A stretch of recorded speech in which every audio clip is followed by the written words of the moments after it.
Good morning guys, thanks for joining me. What I thought to do today is just test out and take a closer look at one of these, a budget Twig stove.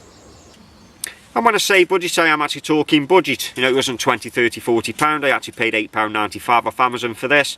You know, so it'd be interesting just to see what the heat actually does to it. Now what you get for your £8.95, it comes in just a little nylon bag, and you're getting 3 items. You're getting the stove itself, a little plate, and what they're referring to as a spirit pan.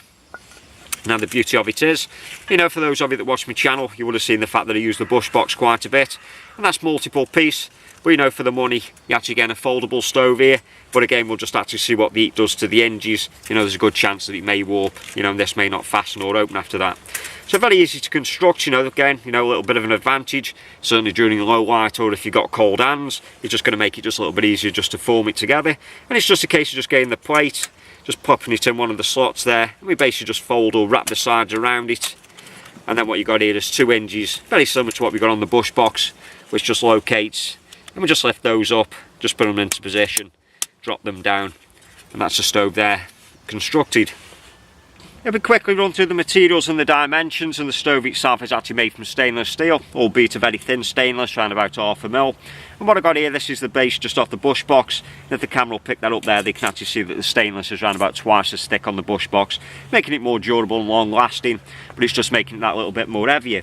You know, so if weight is a primary concern, you know, this stove itself only weighs 130 grams compared to 260 of the bush box.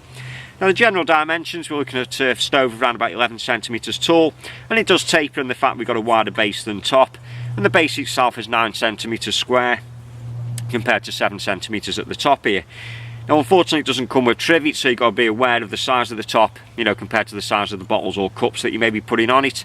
You know, the last thing you want is actually place one on top and it fall through the centre.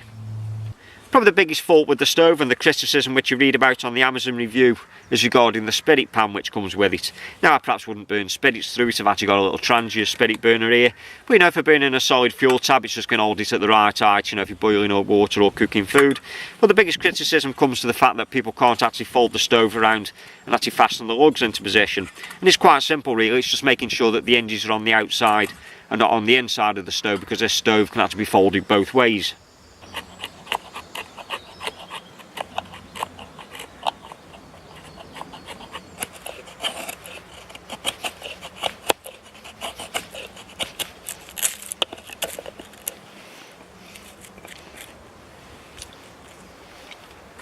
Just before I ignite the stove, what I thought to do is just actually check the dimensions of the top here with the bottom of the cup. Like I said, you know, it's 7 centimetres square, and I've actually had to bring this old stainless steel cup out of retirement. The titanium one which you use, you know, just drop through the centre.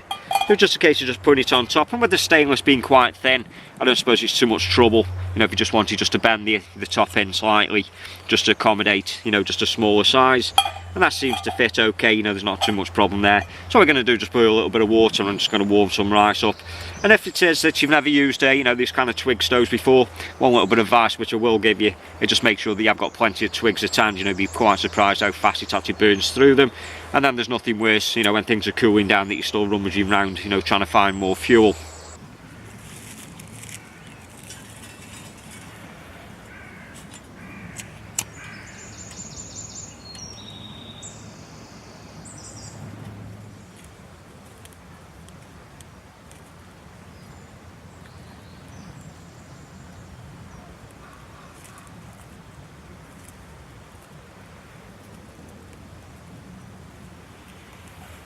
Once you've got the stove lit, it's just a case then of just using the little feeding port at the front here. This is what we're going to use just to feed slightly bigger twigs through. And like I say, just make sure that you've got enough, that you're not messing about, because it doesn't take long for these to actually burn down before you have to start running around looking for more. And what I've got on the bottom of this cup, which I'm just going to take off now, and I'll show you what I'm going to do with this in a second. This little bit of a fire ring here, which can also come in handy. And once you're happy there now, we're just going to get the water in, and we're just going to start getting a little bit of it warmed up for a cup of tea. And like I say, we're just going to get a little bit of rice cooked, you know, and just see just how long it actually takes using one of these stoves. You know, the bush box would probably take around about 10 minutes, and a lot of it's all do with airflow and that kind of thing. And unlike the bush box, which has got an ash plate at the bottom of this one doesn't actually come with one, so we will have a little bit more airflow just feeding up through underneath, so it may just actually burn the sticks out just a little bit quicker.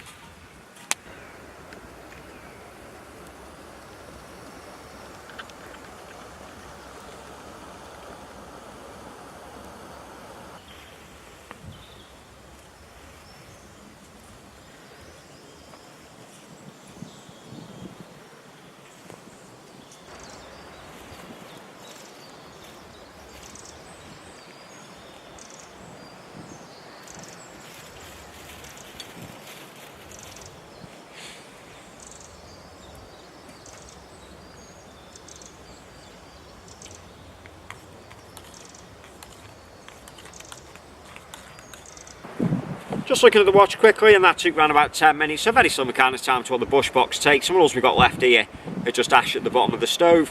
And whilst we're waiting just for this cool down, just before we can discard the ash but also just fold the stove away, what I thought to do is just explain the reason why I had to carry one of these rings on the bottom of the mug. So it's fair to say that this ring's probably been sitting on this mug for the best part of a decade, sometimes referred to as a fire ring, and we used to make quite a few and sell quite a few of them when I worked in a mountaineering shop. And what we used to do, just buy sheets of stainless steel and cut the lengths out around about 8 inches long by around about 2 inches wide, just wrap them around a water bottle, roll it and then form the shape. And it's basically just the perfect solution to lightweight cooking, certainly if you've got no wood as fuel. When I was younger we used to do a lot of mountaineering, so you know these kind of stoves may be out just for the fact of lack of fuel. And then what we used to take was just a Trangia spirit burner, and then what we used to do is just put the spirit burner just in the centre, and then it's just a case of just positioning your mug or pot just over the top of it, and then you could cook food or boil water, you know, with ease.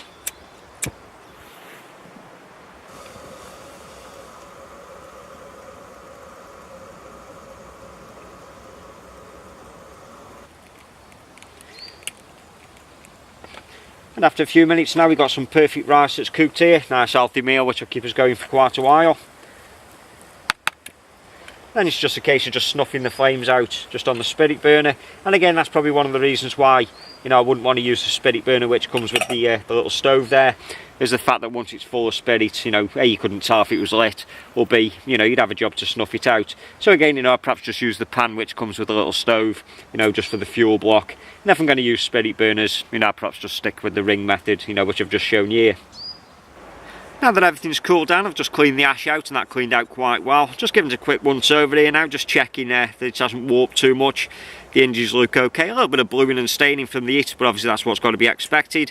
And when it comes to this little pan here, you know, that's pretty much worthless in my opinion. I'd probably just throw it away, you know. If I was going to use a spirit burner in the stove itself, I'd actually just put a little Trangia burner just in the bottom like so, you know, and that should work just fine. Like I mentioned at the beginning, the reason why I buy these stoves, you know, is so I don't have to carry fuel, so I can just look for twigs or perhaps just split a little bit of wood down. So when it comes to unfolding it, it's just a case of just using the little lugs in the corner and then just reversing the process. You're just going to lift up and unroll it, and then all you got to do is just concertina it back up, put it all together and just put it back in the little nylon bag, you know, which you can just put in your pack, then forget about it and use it as and when.